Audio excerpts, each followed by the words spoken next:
किती गुण अपेक्षित आहे? कोणासाठी प्रश्न आहे? गट 1-2 साठी प्रश्न आहे. आला नाही तर पास होईल. परत एकदा रिपीट करा. पिरियड रिपीट करा.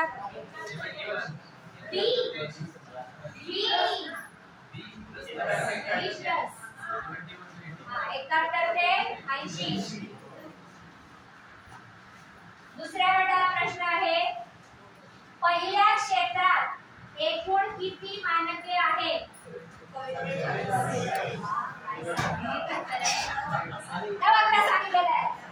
त्याला तरी एकच गुण. तिसऱ्या गटाला आहे ते म्हणजे 5व्या क्षेत्रातील 17 मानके कोणत्या नावाच्या क्षेत्राला दिलेली आहेत? म्हणजे 5व्या क्षेत्राचं नाव काय? त्यांना आहे हा. तुम्हाला सांगा 5व्या क्षेत्राचं नाव. व्यवस्थापन, संनियंत्रण आणि प्रशासन. अगदी बरोबर आहे. त्यानंतर पुढे आहे आपल्याला मानके म्हणजे स्वॅप मध्ये काय अपेक्षित आहे? पुस्तकात आहे. मानके म्हणजे स्वॅप मध्ये कशाला मानके म्हणलेलं आहे?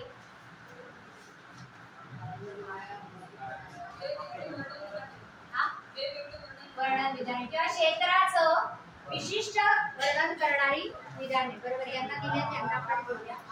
दिलेलेच आहेत. आता आपल्याला पुढे जायचं आहे ते म्हणजे परिशिष्ट. तुम्हाला आहे परिशिष्ट 8 काय निर्देशित करते?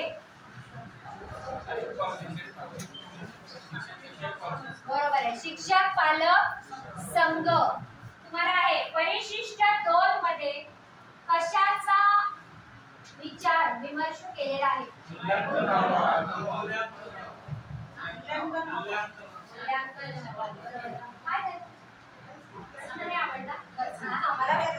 कारण मुलं पण म्हणतात असं प्रश्नावलीमध्ये. प्रश्नमंजुषेत मुलं म्हणतात हा नको हात चांगला नाही.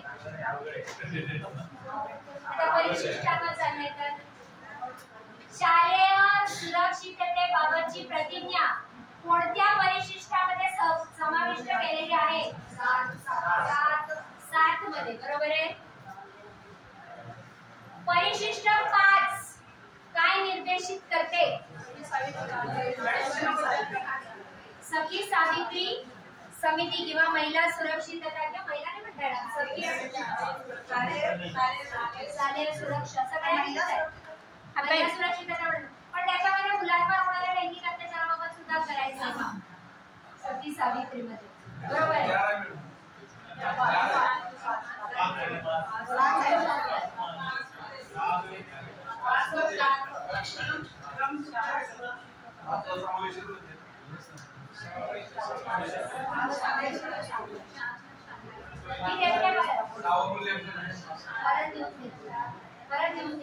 किंवा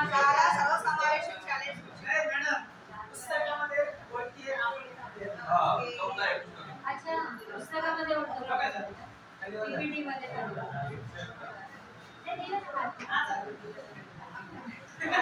आता मुलांना जास्तीत जास्त मिळवण्यासाठी आपण प्रयत्नशील राहूया. इकडून सुरुवात करायची आता परत. आता एक पासून आहे. आता असं बरोबर आहे. त्याच्यामध्येच येते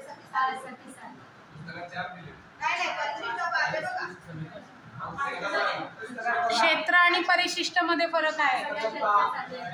दोन गटांमध्ये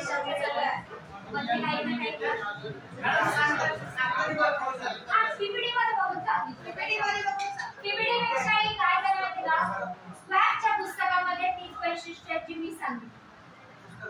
कारण का पुस्तकामध्ये थोडीशी किंवा आपण काय म्हणूया, आपण इकडची बरोबर म्हणूया नको. आपण काय म्हणूया, कदाचित त्या पुस्तिकेच्या नंतर हे पुस्तिका छापली असेल तर शासनापासून